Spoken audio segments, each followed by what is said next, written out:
I have to tell you, gang, I have concluded that there is only one viable choice this election year. Kirk Spock 2016. It just makes sense. Yeah!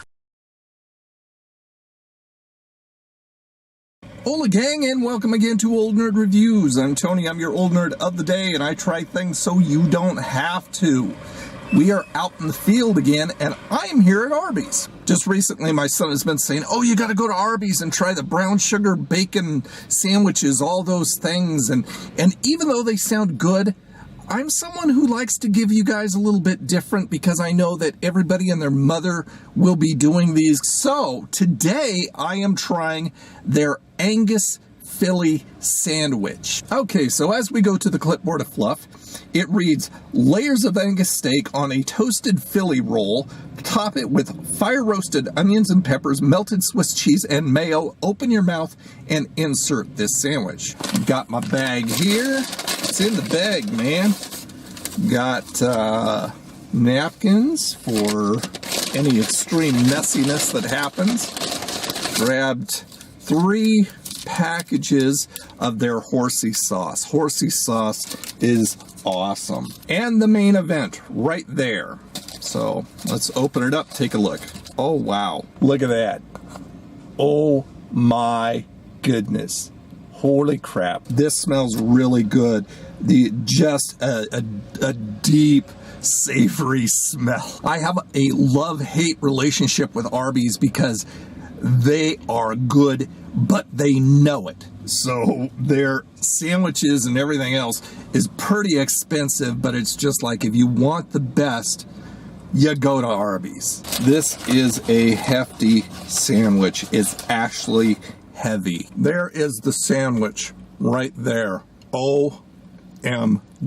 So I've got the peppers all over the place. I've got the Swiss melty cheese and at least a couple layers of Angus steak. All right, let's give it a shot. Here's a look at the inner workings for you. This is a big sandwich. It's going to be really filling. A lot of steak. Doesn't have as much of a deep kind of flavor that I thought it would, but it's good. Cheese, I always like melty Swiss cheese, period. The peppers, I think there needs to be more peppers in there to give it a little more of a crunch, a little more of a flavor differential. And there's not a ton of that sauce, that mayo that they say is in there. It's definitely something that needs extra condiments on it. Definitely that horsey sauce would do it a world of good. So overall, it's a good sandwich, but it's definitely not an Arby's best sandwich. The damage on this was $5.59.